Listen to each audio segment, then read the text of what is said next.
Olá, eu digo sempre as mesmas palavras, mas é isso mesmo, o prazer que a gente tem de poder nos encontrar aqui nesse nosso café e fé.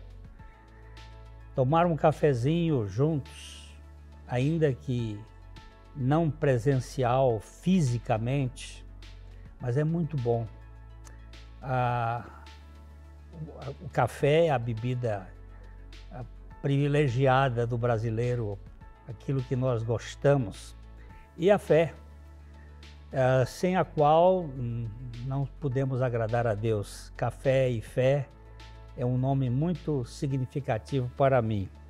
E o nosso objetivo é proclamar o Evangelho, é falar do Deus que se encarnou, que se interessa por gente, que veio com um objetivo não de rotular as pessoas com sistemas religiosos, mas salvar a gente da gente mesmo, porque nós somos muito inadequados.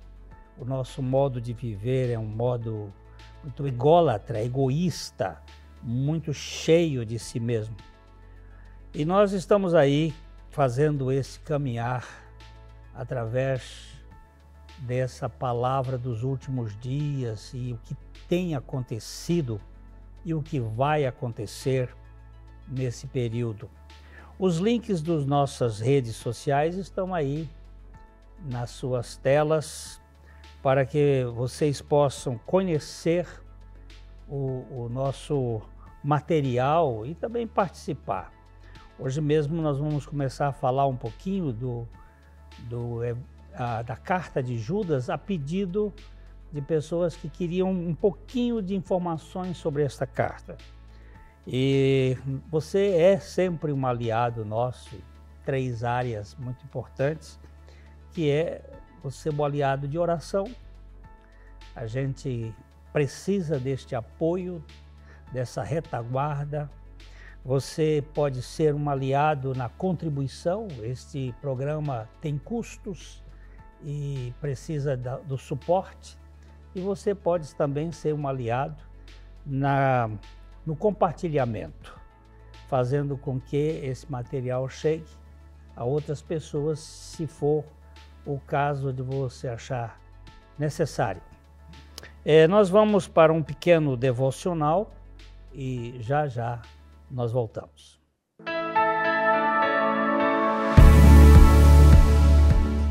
Bom dia, meus queridos, graça e paz. Estamos aqui novamente com muita alegria no coração para poder falar para vocês desse evangelho que transforma as nossas vidas de dentro para fora. E quero lembrá-los, mais uma vez, cobrá-los. Vocês estão lendo a carta de Paulo aos Romanos. Nós temos meditado sobre essa questão do Evangelho, que o Evangelho é o poder de Deus para a salvação, que o Evangelho é Deus agindo, que o Evangelho é graça. E o nosso texto base tem sido Romanos 1,12, quando Paulo diz: eu não me envergonho do Evangelho, porque o Evangelho é o poder de Deus para a salvação de todo aquele que crê, primeiro do judeu e também do gentio. E hoje eu queria ler com vocês mais um texto que encontra-se na Epístola de Paulo aos Romanos, no capítulo 3, do versículo 23 e 24, que nos diz assim. Primeiro, Paulo diz assim: todos pecaram e destituídos ou separados estão da glória de Deus. Então, presta atenção no que Paulo está dizendo. Ele diz, todos pecaram, e ele diz, e separados, destituídos estão da glória de Deus. E aí no versículo 24 ele diz, sendo, pois, justificados gratuitamente por meio da sua graça, mediante a redenção que há em Cristo Jesus. Meus queridos, esses 2 versículos eu creio que eles dão uma conferência de um final de semana. Primeiro, Paulo diz, todos pecaram. E eu quero que você preste atenção nessa expressão todos. Todos, não deixa ninguém de fora. Todos pecaram. A Bíblia diz, eis que eu nasci na iniquidade, o Salmo 51,5 diz essa verdade. Eis que eu nasci na iniquidade e em pecado me concebeu a minha mãe. Então todos nós já nascemos com a natureza de pecado dentro de nós, essa natureza controla a nossa vida. Jesus diz que aquele que comete pecado é escravo do pecado, não se engane, você e eu nascemos escravos dessa natureza. Mas aí no versículo 24 ele diz, sendo, pois, justificados. Presta atenção na graça, presta atenção no evangelho. Nós temos batido em cima disso. Religião é eu tentando mudar a minha vida. Religião é eu tentando fazer algo. Evangelho é Deus vindo ao nosso encontro, é Deus operando na nossa vida, é Deus fazendo tudo por nós em Cristo Jesus. Essa expressão de João 19:30, quando Jesus disse lá, tudo está pronto, tudo está consumado. Ali Jesus consumou uma eterna redenção. Por isso que Paulo diz, sendo, pois, justificados gratuitamente por meio da sua graça. Olha a redundância aqui de graça. Evangelho é graça, religião é esforço. Religião é eu fazendo. Evangelho é Deus fazendo, sem que eu mereça. Então ele diz, sendo justificado gratuitamente, mediante a sua graça, por meio da redenção que há em Cristo Jesus. Só existe redenção em Cristo Jesus. Jesus veio nesse mundo para nos redimir de todo o pecado. E para nos redimir do pecado, entra o Evangelho. Evangelho, nós já falamos aqui dessa palavra, é boa nova, é boa notícia. Evangelho, nós já falamos, é morte e ressurreição de Cristo, aonde eu encontro a minha atração no corpo dele naquela cruz, como ele diz em João 12:32, a morte para o meu eu naquela cruz, como ele diz em Gálatas 2:20, eu estou crucificado com Cristo e vivo não mais eu, mas Cristo vive em mim. E a ressurreição juntamente com ele, para que ele venha habitar em mim. Então, a redenção, ela é gratuitamente por meio da sua graça e a redenção encontra-se em Cristo Jesus. Que alegria poder anunciar esse evangelho. Graça e paz, até a próxima, se Deus quiser.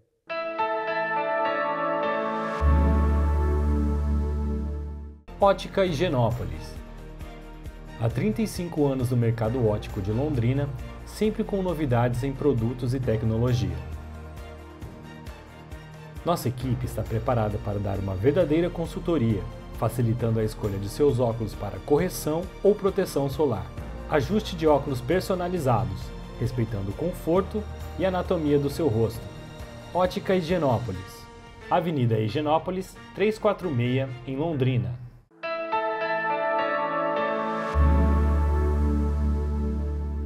Como eu falei inicialmente, nós vamos olhar um pouco a carta que combate os falsos mestres, a carta de Judas. Mas antes de entrar propriamente na leitura desta carta e podermos pensar juntos, vamos orar. Querido Pai, nós somos carentes e nós precisamos da Tua revelação, que o Teu Espírito nos instrua e nos conceda a possibilidade de enxergar além da terceira dimensão, enxergar a realidade espiritual da Tua Palavra. Fala conosco por meio do Teu Espírito Santo e pela Palavra e opera na vida de cada pessoa, para que nós não sejamos iludidos e enganados por ninguém. Que o Senhor traga luz nesta treva terrível da ignorância e que nós sejamos iluminados para que em tudo Jesus Cristo seja glorificado. Abençoa as famílias, as pessoas que estão participando, ouvindo essa mensagem e que elas sejam enriquecidas com a vida de nosso Senhor Jesus Cristo. É o que te pedimos, no nome dele. Amém. Então, a carta de Judas, ela foi escrita com o objetivo de contrapor as artimanhas dos falsos mestres. Assim como no Antigo Testamento houve falsos profetas, e muitos, também na igreja, na história da igreja, nós teríamos e temos, é isso que Judas vai mostrar, muitos falsos mestres para tentar enganar os incautos, aqueles que ainda não têm uma firmeza na palavra. E esta carta é muito semelhante à de 2 Pedro. Tanto Judas quanto o apóstolo Pedro, eles escreveram algo muito parecido em muitos aspectos. Na segunda epístola de Pedro, no capítulo 2, ele começa dizendo assim como no meio do povo, esse povo aqui é o povo de Israel, surgiram falsos profetas, assim também haverá entre vocês. Aí ele está falando para a igreja, falsos mestres. Eles vão introduzir dissimuladamente heresias destruidoras, até ao ponto de renegarem o soberano Senhor, que os resgatou, trazendo sobre si mesmos repentina destruição. E ele vai um pouquinho mais dizendo também, movidos por avareza, farão comércio de vós, com palavras fictícias. Para eles, o juízo lavrado a longo tempo não tarda, e a sua destruição não dorme. Vocês percebem claramente que o apóstolo aqui está mostrando o surgimento desta turma que penetra dissimuladamente, com uma camada, com uma capa de disfarce, para introduzir aquilo que vai negar a soberania do Senhor, que vai trazer dúvidas nas pessoas e que vai fazer com que as pessoas debandem daquilo que estava sendo instruído. E ele vai chegar a dizer, ele mostra que nos últimos dias esse escárnio vai aumentar, tendo em conta, antes de tudo, que nos últimos dias virão escarnecedores com seus escárnios, andando segundo as suas próprias paixões e dizendo: onde está a promessa da sua vinda? Porque desde que os nossos pais dormiram, todas as coisas permanecem como desde o princípio da criação. Então, ele chama a atenção desta corja maligna que se veste de ovelha, mas que por dentro é lobo devorador. Então, ele mostra claramente que nos últimos tempos isto vai surgir muito fortemente. Agora, voltando para a carta de Judas, ele começa dizendo: Judas, servo de Jesus Cristo, irmão de Tiago, aos chamados, amados em Deus Pai e guardados em Jesus Cristo. Olha que coisa interessante. Quem é esse Judas? Deus usou um Judas justo para desmascarar os apóstatas, dos quais Judas Iscariotes é um exemplo. Tudo o que sabemos desse Judas é que ele era irmão de Tiago e servo de Jesus Cristo. Aqui ele descreve, há uma possibilidade de ser ele também irmão do Senhor. Porque em Marcos, no verso 3, diz, não é este o carpinteiro, falando de Jesus, filho de Maria, irmão de Tiago, José, Judas e Simão, e não vivem aqui entre nós suas irmãs? E escandalizavam-se nele. Então, no meio da família de Maria e José, havia um Judas. E grande parte dos estudiosos da Bíblia acreditam que este Judas seja o irmão do Senhor. E aqui ele não põe, para não chamar talvez muito a atenção, ele diz servo do Senhor Jesus, irmão de Tiago, porque há um irmão do Senhor que é Tiago, possivelmente o autor da carta a Tiago.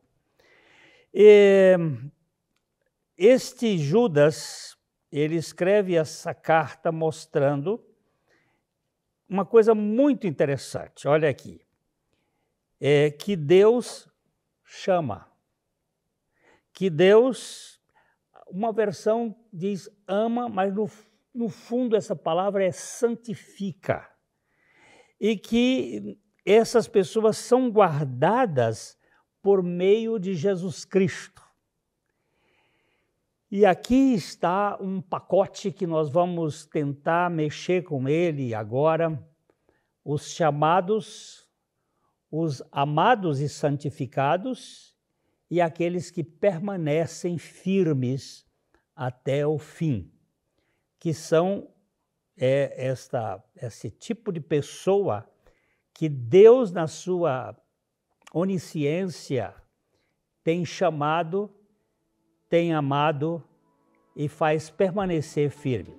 Nós vamos ter um pequeno momento aqui, uma paradinha, e já nós voltamos para comentar um pouco mais sobre isso.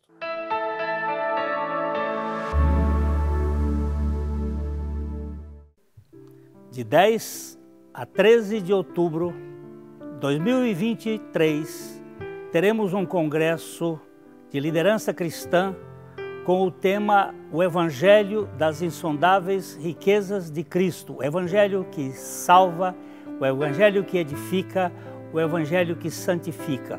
Espero por você. Participe!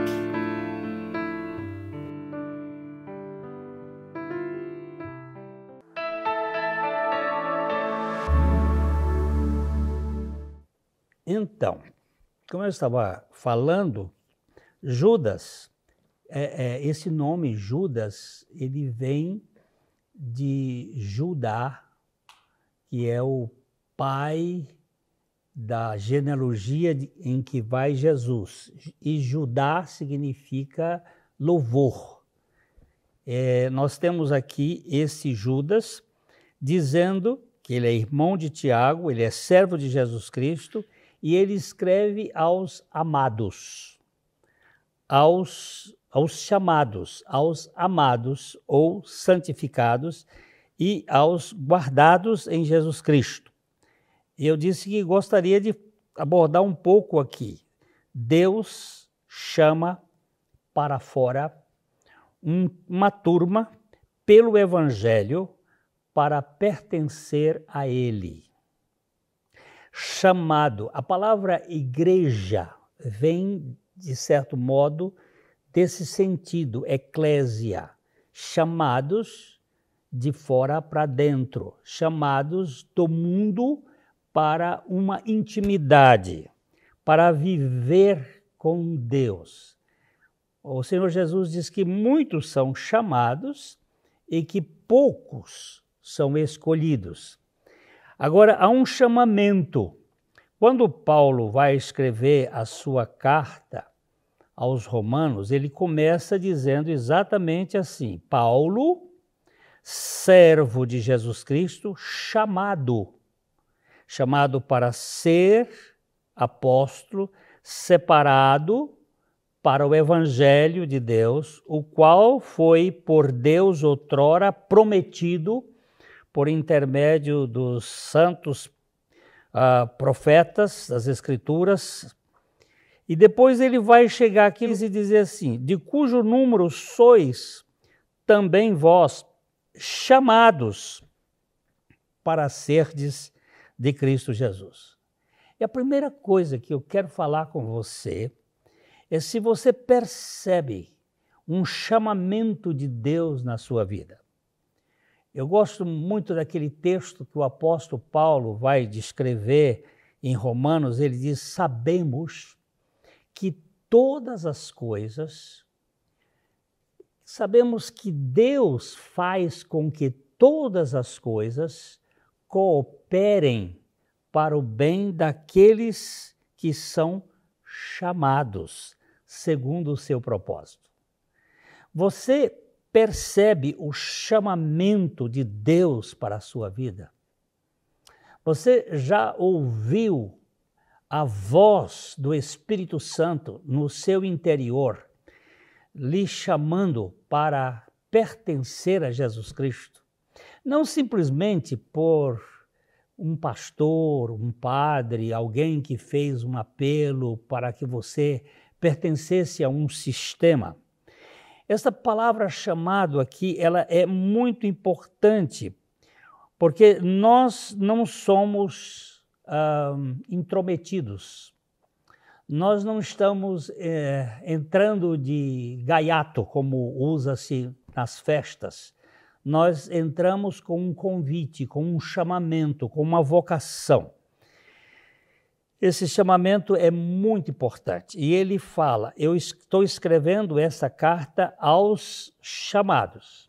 Depois ele usa uma outra expressão aqui, que são os separados por Deus, para ser um povo especial, um povo puro, purificado. Jesus, no momento da sua oração sacerdotal, aquele momento em que ele estava orando, não só pelos seus discípulos que conviviam ali com ele, mas também orou por nós, porque ele orou por aqueles que viessem a crer nele. Há um momento que ele diz assim: a favor deles eu me santifico a mim mesmo, para que eles também sejam santificados pela verdade. Esta é a palavra grega para as pessoas, designar as pessoas que Judas está dizendo. Aqueles que têm o conteúdo da santidade, da separação que Deus nos dá em Cristo Jesus. Essa santificação é muito importante. Em 1 Coríntios, no capítulo 1, Paulo diz: Paulo, chamado pela vontade de Deus para ser apóstolo, e ele vai dizer: a igreja de Deus que está em Cristo Jesus, aos santificados em Cristo Jesus, chamados para ser santos, com todos os que em todo lugar invocam o nome do Senhor Jesus Cristo, Senhor deles e nosso. Uma ocasião eu estava falando no Mato Grosso, numa igreja grande, e eu perguntei assim ao povo: quantos aqui se consideram, se percebem santos? E eu dei uma olhada naquele auditório de umas 800 pessoas, ninguém levantou a mão. Porque o nosso conceito de santo é de perfeito, é de impecável. Mas os santos, dentro do conceito bíblico, é aqueles que foram separados. E eu disse: olha, lamentavelmente, eu estou diante de uma igreja de incrédulos, porque não creem na palavra de Deus, porque Ele nos chamou para ser santos. Quer dizer que o Senhor é santo? Certamente. Eu não sou santo no sentido que é dado muitas vezes a homens que alcançaram uma maturidade maior, mas eu estou nesse processo de santificação, e você que crê no Senhor Jesus Cristo, chamados para ser santos com todos os que em todo lugar invocam o nome do nosso Senhor Jesus Cristo, Senhor deles e nosso. Então, aqui nós temos uma garantia que Deus nos chamou para ser diferentes deste conceito do mundo. Paulo vai dizer também no capítulo 6 de 1 Coríntios, ou não sabem vocês que os injustos não herdarão o reino de Deus? Não se enganem, nem impuros, nem idólatras, nem adúlteros, nem efeminados, nem sodomitas, nem ladrões, nem avarentos, nem bêbados, nem maldizentes, nem roubadores herdarão o reino de Deus. Uau! Então quem vai herdar o reino de Deus? E ele vai dizer, tais foram muitos de vocês, mas vocês foram lavados, mas vocês foram santificados em Cristo Jesus e justificados em Cristo Jesus e no Espírito do nosso Deus. Gente, é claro que toda a vida cristã depende de Cristo, de fio a pavio, de alfa a ômega, do princípio ao fim. Não existe nada em nós que nos garanta esta realidade. E aqui ele vai mostrar outra característica para quem ele estava escrevendo. Primeiro, aos chamados. Segundo, àqueles separados por meio da obra de Cristo. E finalmente ele usa a expressão aqueles que são preservados. Eles são maravilhosamente preservados do perigo, do dano, da corrupção, até que finalmente sejam conduzidos para ver o Rei Jesus Cristo em sua beleza. O apóstolo Pedro vai dizer isto na sua primeira epístola: bendito seja o Deus e Pai de nosso Senhor Jesus Cristo, que segundo a sua muita misericórdia nos regenerou. Olha que palavra forte. Gerou, nós fomos gerados de Adão, nós fomos gerados pelos nossos pais através do nosso relacionamento paterno e agora regenerados para uma viva esperança mediante a ressurreição de Jesus Cristo dentre os mortos, para uma herança incorruptível reservada nos céus para vós outros, que sois, a palavra, guardados pelo poder de Deus, mediante a fé para a salvação, a revelar-se no último tempo. Eu fui salvo, eu estou sendo salvo, e eu serei salvo. Eu fui salvo da condenação do pecado, eu estou sendo salvo do poder do pecado, e eu serei salvo da presença do pecado. E neste período todo, eu estou sendo guardado pelo poder de Deus em Cristo Jesus. Então Judas escreve esta carta àqueles que foram chamados. Você foi? Àqueles que estão sendo santificados. Você está? E aqueles que estão sendo preservados e guardados contra estes falsos mestres que vão empreender tudo para tentar nos tirar do caminho. Que Deus dê a você e a mim a solidez, a confiança de que o Evangelho de Jesus Cristo é garantia, é poder para nos libertar de toda a nossa estrutura caótica deste mundo. Cuidado com os falsos mestres e nós vamos, em outro programa, abordar sobre esse assunto. Espero que você seja muito abençoado e que tenha a revelação da pessoa de Cristo. E aqui fica o nosso abraço de coração para coração. Até a próxima.